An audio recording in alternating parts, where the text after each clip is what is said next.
Hello, happy Thursday. So, market update tayo today, no? So, wala tayong naging update kahapon. So, sinakto ko talaga ng Thursday kasi marami tayong inaabangang news.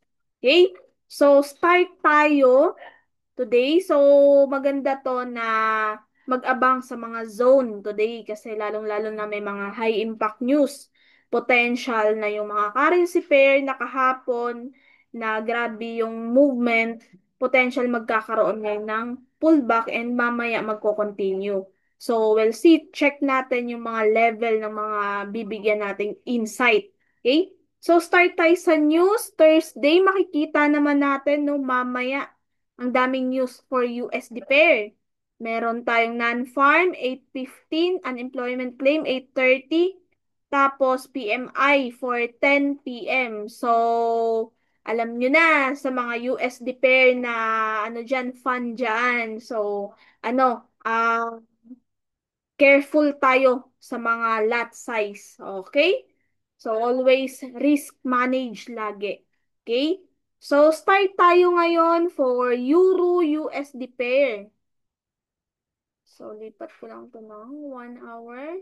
So, bias natin dito for Euro USD, no? Same pa rin last week. Okay? So, kung nakita niyo yung last week natin na market update, andito pa rin siya ngayon sa level ng nagkakaroon pa rin tayo ng consolidation. So, ilang araw na to, no, nasa consolidation phase lang talaga ngayon si Euro USD. So, hindi natin alam, baka mamaya, pagkapasok ng news, magkakaroon tayo ng breakout. Kung hindi man breakout, breakdown. Pero dahil nga yung movement, yung momentum nga ni Euro USD is uptrend, so expect natin na magkakaroon tayo ng breakout dito sa resistance level. Okay? So, dahil nasa sideways ngayon si Euro USD, so magandang abangan to sa level ng support zone dito sa consolidation. Okay? So, makikita nyo to. So, yung movement lang niya ng ilang araw. Okay? So, lipat natin ng 4 hour. So, yung aabangan lang natin na level dito, no, para mamaya na position. So, sa akin, bias ko dito is long position. Pero, careful tayo kasi nga may high impact news nga mamaya. Pwedeng sa level of, eto, pwedeng magkaroon muna dito ng breakdown or fake breakdown before mag-continue. So, yun yung ine-expect natin kasi may mga pwedeng magwiwipso kasi nga ang daming ang news. Pero, tingnan natin kung ano yung ibibigay ni market mamaya. So, kagandahan nito si Euro USD, malapit na siya sa support zone ulit. Okay?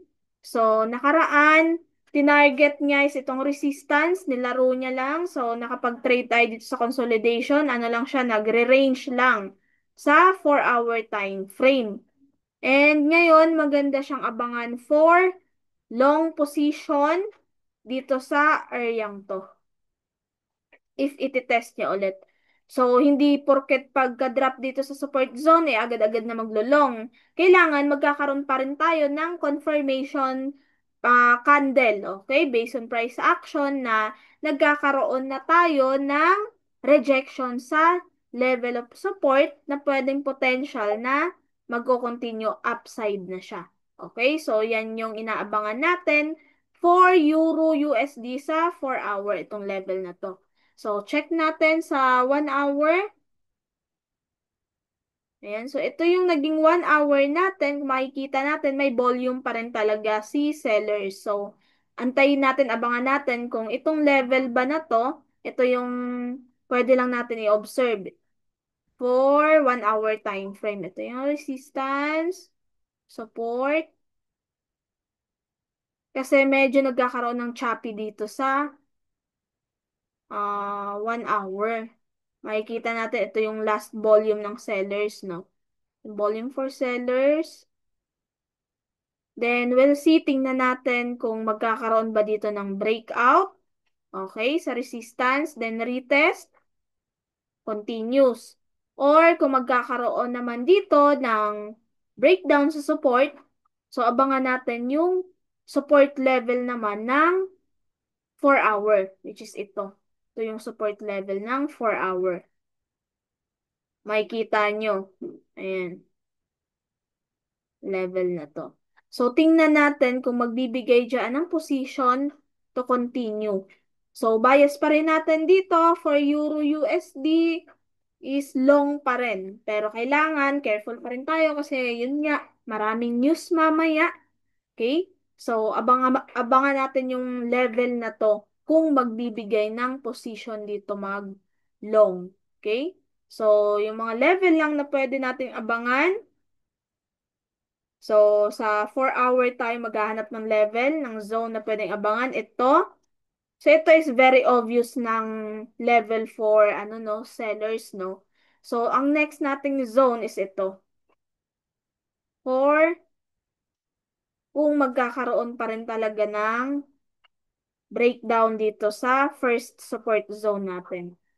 Okay? So, ito lang yung mga level na pwede nating abangan. So, kung bababaan niya pa kasi itong level na to, may invalid na yung confirmation candle natin. Okay? Makikita natin kung ito naman yung bababaan niya, ito, masyado ng sobrang baba na ng confirmation candle for 1 day. Kasi ito yung naging confirmation natin eh. To long. Yan. Okay? So, next is AUD JPY. So, sinama ko na rin to si AUD JPY kasi nga, for fundamental, si JPY is good, si AUD is bad. So, tingnan natin kung magkakaroon ba tayo ng position. Okay? Position to sell. And kung makikita naman natin dito sa bias time frame natin, nagkakaroon tayo ng sideways. Okay? Ito yung support level natin. Ito naman yung resistance level natin. Pero ngayon, sa sideways na to, yun nga yung sabi nga, di ba, sa funda natin, kung makikita kung nasa Discord man kayo.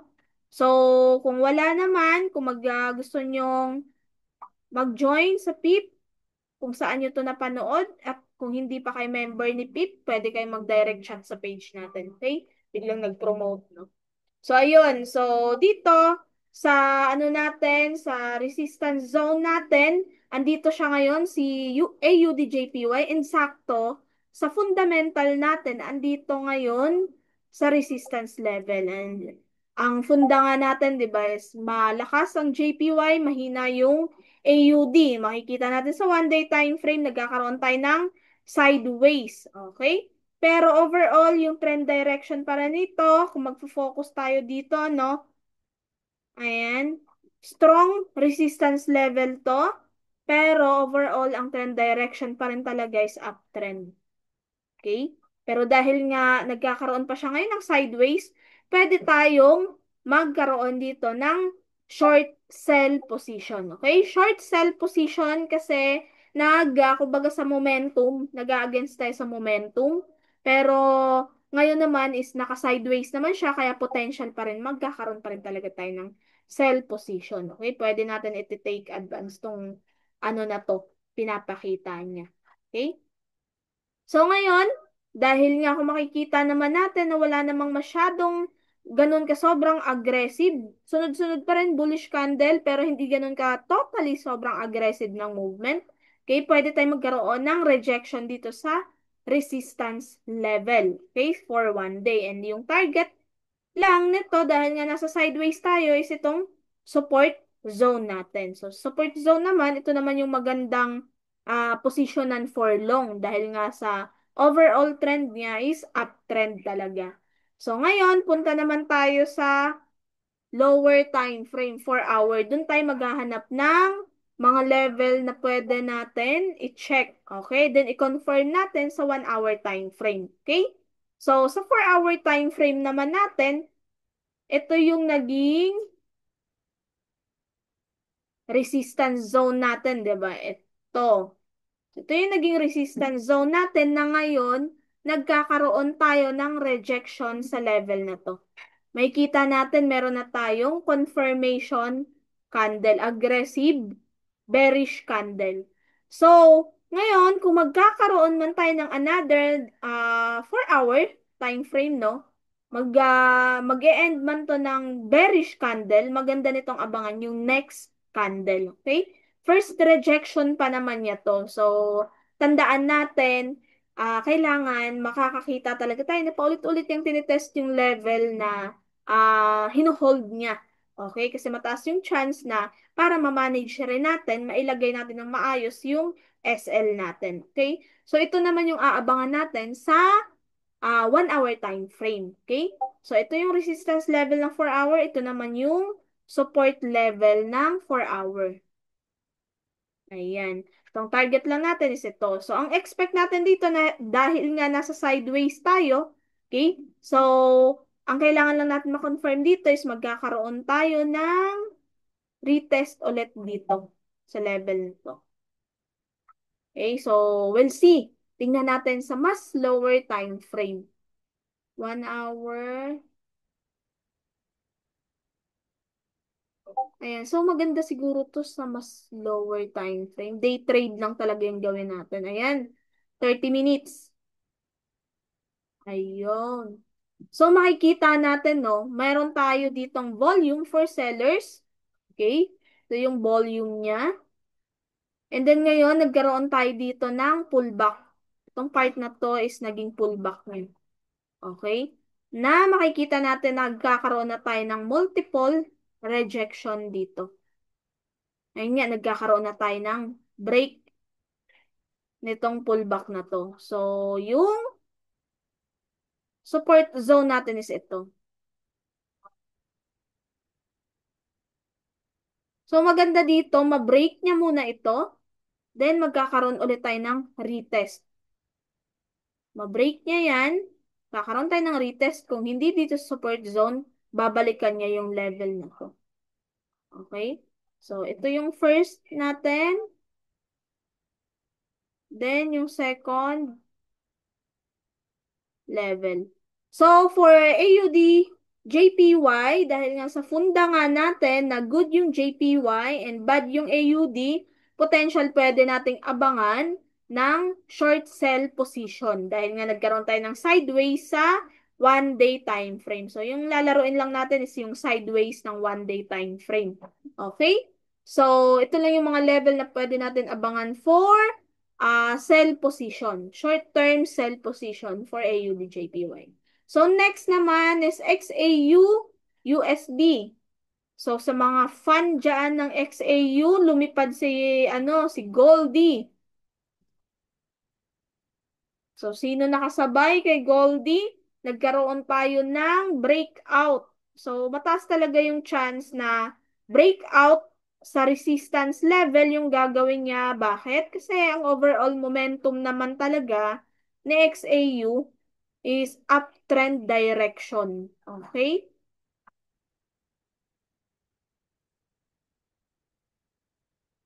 Ayan. So, ito pala yung na-share natin sa Discord. So, makikita natin, no, nagkaroon talaga ng same volume dito. And nahigitan pa nga. Target niya is, ayan, nakikita natin. So, nasa ano natin yan? Nasa Discord natin yan. Wait lang, nasa yung channel ko.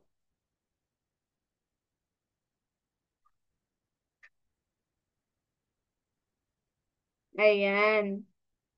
So, naghanap tayo ng ng long position dito. So, ngayon, nasan ba si XAU? So, syempre, ang hahanapin lang natin dito, long position dahil overall trend nga na XAU is long. Okay?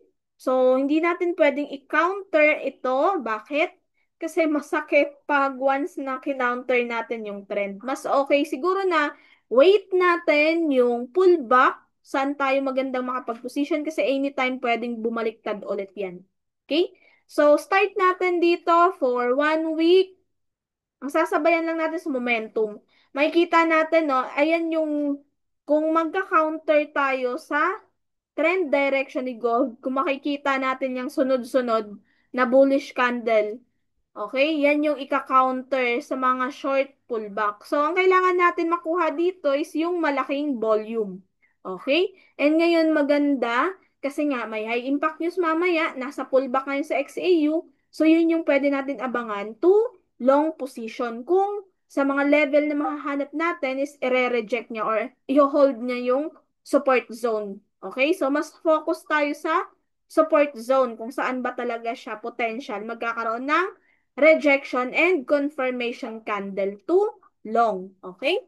So, dahil nga this week, Thursday ngayon, and ang binubuo ni XAU is aggressive bullish candle. So, maganda lang na sabayan natin to. Medyo late na siya kasi nagkaroon na ng breakout. Okay? Pero, abangan natin siya sa mga day trade lang tayo. Like 1 hour, okay? Like 1 hour, 30 minutes, mga ganun. So, i-day trade lang natin dahil nga nagkaroon na nga tayo ng malinaw na breakout. Okay?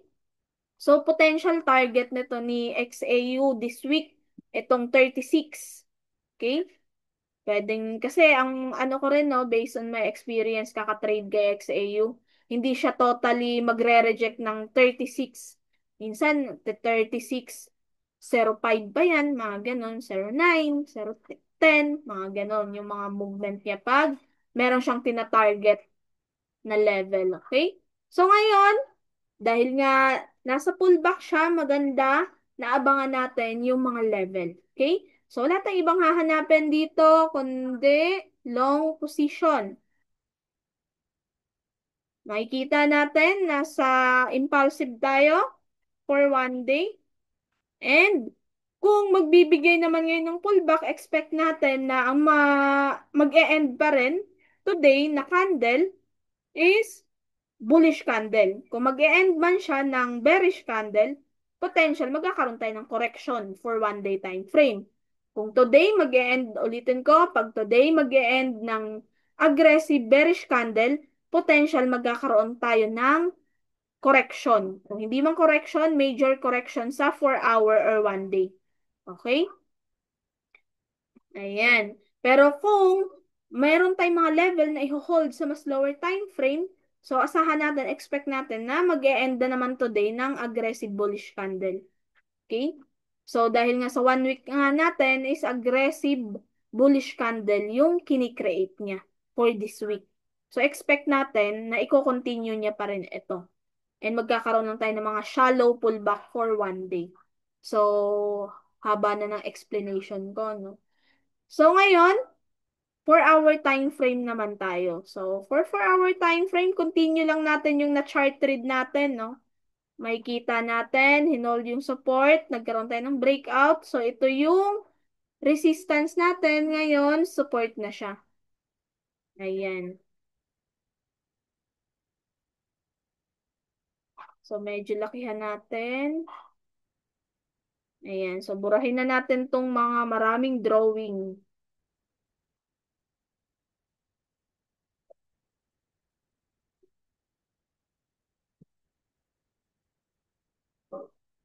Ayan. So, for 4 hour time frame, dahil nga nagkaroon tayo ng correction dito, then ngayon, nagkaroon tayo ng aggressive momentum, nagkaroon tayo ng impulsive. So, ito yung major natin na movement, impulse. So, we'll see kung malaki, yung malaki-laki yung igagalaw niya today. Kung hindi man, magkakaroon tayo ng major pullback ulit sa 1 hour. So, ito yung aabangan natin, e-entryhan for 1 hour time frame. So, fib natin, dahil nga ito yung dito nag-end at nag-create ng impulse.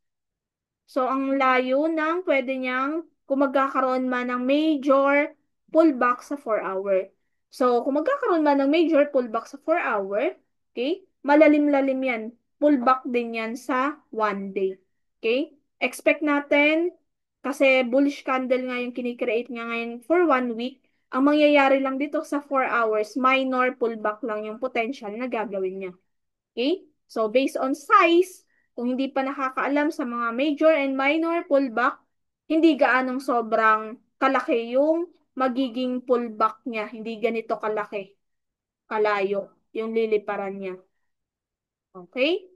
So, dahil nga, mas nakafocus siya sa momentum. Okay? Sa kinikreate niya this week na bullish candle. Okay? Sa 4 hours, so, ano na tayo, balik na tayo. Pwedeng potential, magkakaroon lang tayo ng shallow pullback dito. 0.3. Okay? Malayo-layo na nga to. Itong 0.3 na to. Pero we'll see kasi wala namang imposible kay gold. Or itong 0.2. Makikita natin, no, sa 1 hour.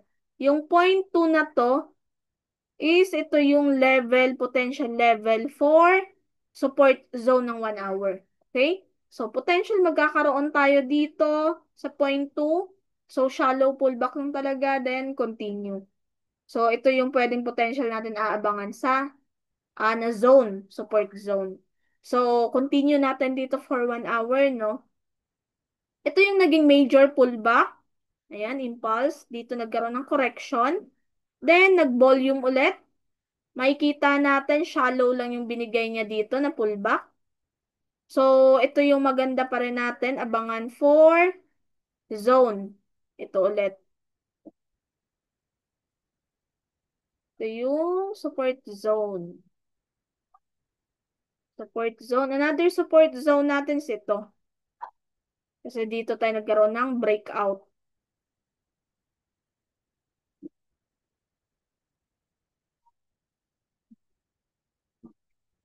Burahin na natin ito. Yung mga drawing. Ulitin nga natin. Ayan. So, yung last na movement, ito yung nagkaroon ng volume. Then, dito nag-pullback. Tapos, shallow pullback, volume ulit. So, ang aabangan natin dito na level is ito. Ito for minor support zone. Okay. Then, major support zone natin sa 1 hour. So, 1 hour time frame to guys. Magkakaiba yung zone based on time frame. Okay? Babaan pa natin for intraday. Ayan. So, makikita natin, nagkaroon tayo ng shallow pullback dito na potential magkakaroon ng retest dito sa support. Okay? And then yung next, ito. For intraday, kasi nga, yung this week is aggressive bullish candle yung kinikreate niya. Okay? So, try natin i-feed yung mga level na to. Ayan. So, pwedeng 0.5 or ito pala is invalidation na to. Nasa 0.7 na. Kasi ito yung naging pullback, major pullback for 1 hour. So, kung ito is 0.7 na to, yung level lang na pwede natin, abangan is ito. Pwede tayo dito. Maghanap ng confirmation. Kasi 0.6, andito yung week. Okay? So, ayan. So, potential ang target kasi ngayon ni Goldie is 36, no? Makikita natin, sige nga, measure ulit natin. Kasi nga, nasa all-time high ngayon si Gold, so mahirap na manghula. Kung dito man sa 0.5 magkakaroon ng rejection, malayo-layo. Ayan, 36-33. So, pinaka ano lang talaga dito, conservative take profit. Kahit nga 35.90, mga ganun. So, kahit itong level lang na to, resistance ulit natin. Lalong-lalo na nasa all-time high tayo. Potential magkakaroon ng volume ulit to reject or magkakaroon ng major pullback for 4 hour by next week. Okay? So, expect natin momentum, kailangan na natin sabayan. Okay? Hindi pwede natin i-counter kasi masakit-sakit si gold pag biglang bumalik ulit. So, ngayon wala pa namang sign para magkaroon tayo ng entry kay gold. So, wait na lang natin itong mga level na to and 0.6. Okay? Yan. So, hindi porket na pagka-drop dyan is mag-entry na kagad tayo. Kailangan pa rin natin magkaroon ng clear na confirmation candle. Okay? Para makapag long position. Okay? So, always risk.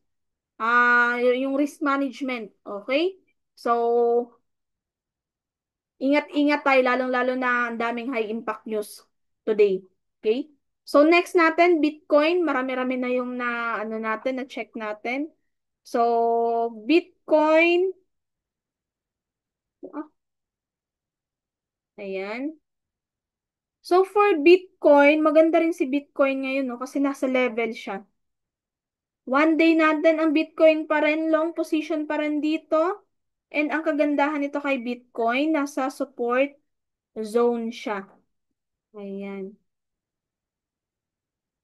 So, kung magko-continue man si Bitcoin, ang level lang natin na target is yung resistance pa rin. Kasi anytime pwedeng mag-sideways yan, lalong-lalo na all-time high ulit si Bitcoin. Ayan. So, ngayon, tingnan natin for 1 week, ano ba yung binubuo ni Bitcoin?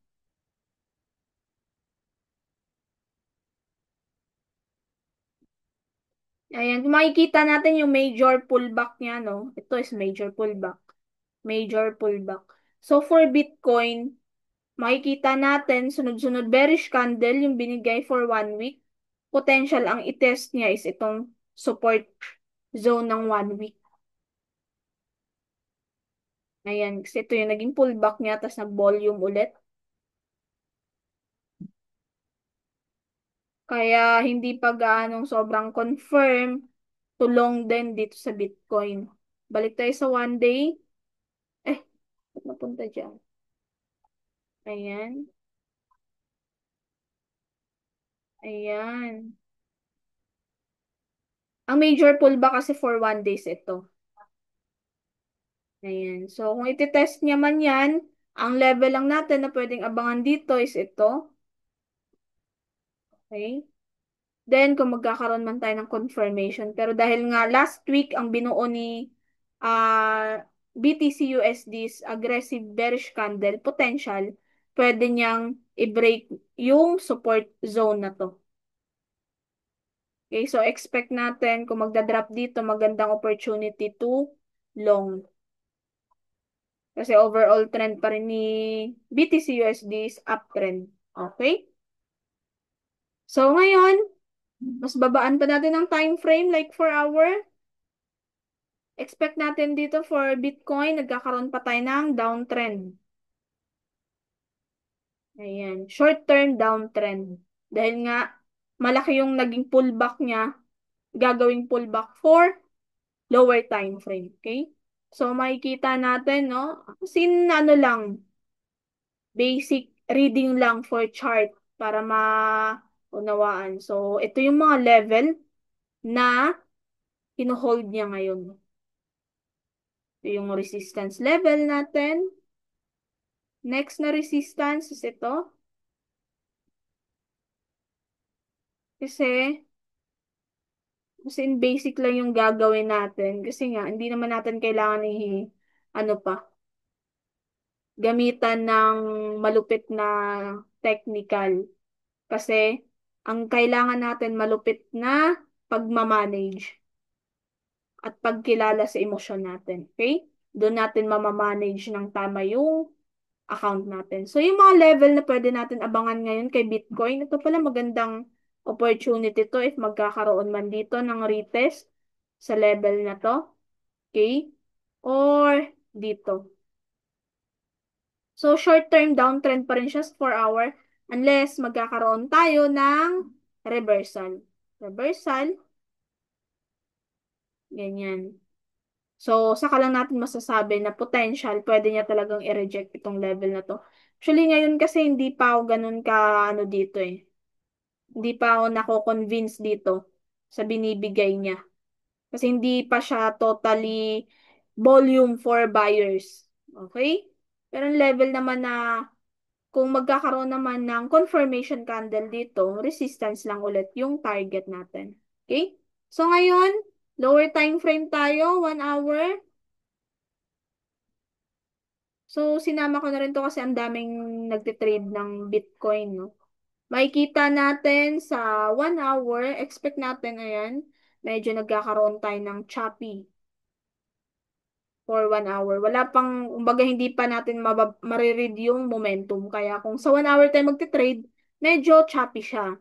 Pero kung makikita natin sa 4 hour, momentum niya, nagkakaroon tayo ng short-term downtrend. Okay? Ingat-ingat lang kasi nasa level siya ng support zone ng 1 day. Anytime, pwedeng magkaroon ng reaction, i-retest ulit yung resistance, or magkakaroon ng breakdown para i-retest yung next support zone for 1 day. Okay? So, ngayon, si Bitcoin, we'll see, tingnan natin kung i-reject niya ulit itong resistance level for 1 day.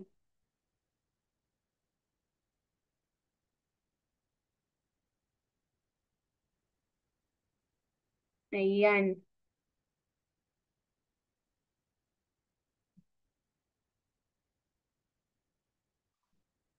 Ayan. So, tingnan natin kung magkakaroon tayo ng retest dito for 1 day. O 1 day, 1 hour. Okay? So, sa ngayon, check natin, abangan natin yung mas okay na 4 hour tayo magkakaroon ng confirmation candle. Okay, kasi nga careful nga tayo kasi nga nasa support zone siya ng 1 day. So wala pa naman, hindi pa naman nagsasabi na sellers are in control na, pumapasok na yung mga sellers kasi may volume pa rin talaga dito for buyers. Okay, makikita nyo mga aggressive bullish candle ito.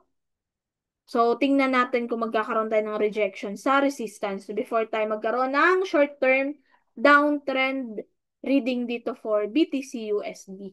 Okay? So, yung ano natin, last natin, pwedeng itong Euro. Ito na lang, Euro, GBP. Wait lang. Check na natin, Euro, GBP. Si Euro CAD, nagkakaroon na kasi ng deceleration, drop of volume eh. So, dito na lang tayo last, ano natin, chart read natin for, ito na lang si GBP, o si GBP, Euro, GBP. For Euro, GBP,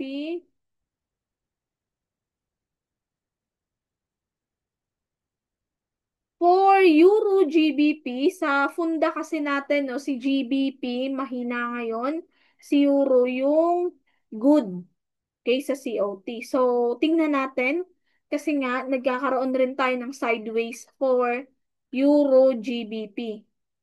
Ito yung resistance level natin sa 1 day. Ito naman yung support level natin for 1 day. So, ngayon, papunta siya ngayon sa resistance level ng 1 day. Okay? So, dahil nga good nga yung ano natin, read dito for Euro GBP, potential ang target niya is itong resistance level natin. So, ito lang yung ititrade natin, yung pag-retest nitong resistance. So, tingnan natin sa mas lower time frame. So, makikita natin no, sa mas lower time frame, 4 hour tayo, before tayo mag 1 hour, ito naman switch to 1 hour, ayan.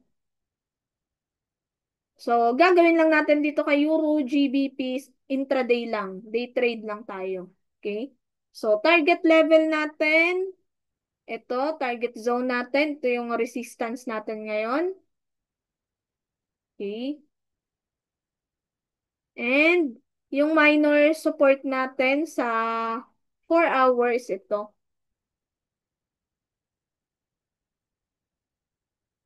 Support. Major support natin sa 4 hours, ito.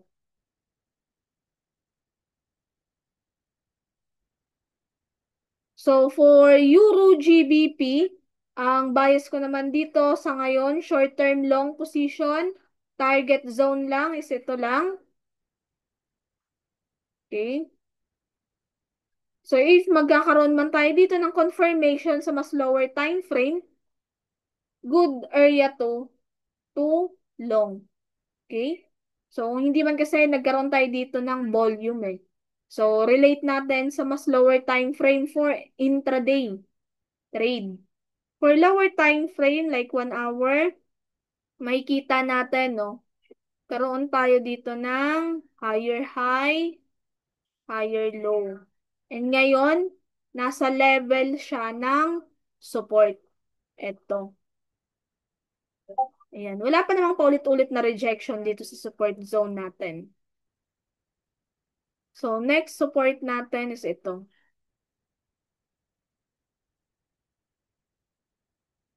So, yung mga level lang na pwede tayong mag-antay ng confirmation. Ito. Then, ito. Ayan. So, we'll see. Kasi nga, ito nga yung last volume na binigay niya.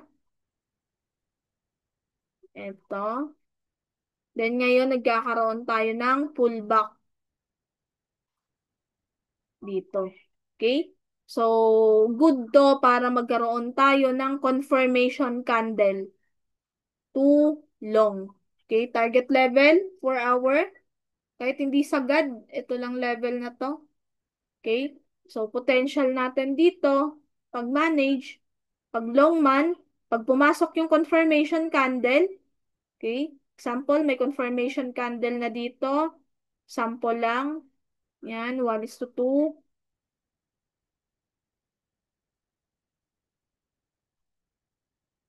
Magandang abangan to tulong if magkakaroon tayo ng confirmation. Tapos, yung SL natin, pwede pala, ito lang, SL natin. Then, 1:2.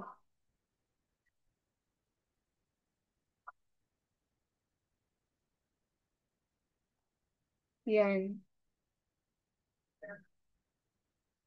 So, kung solid yung bullish candle, confirmation candle na ibibigay, medyo mamamanage natin yung risk. Okay? Medyo matatight natin yung risk pag solid yung bullish candle na ibibigay.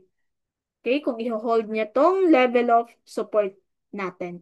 Okay? So, ito lang for today. So, always, laging magkaroon tayo ng accurate, kumbaga, maayos na risk management. Kasi kung bigla-bigla tayong mag-iiba ng lot size, pwede yun yung makaapekto sa long-term natin na result.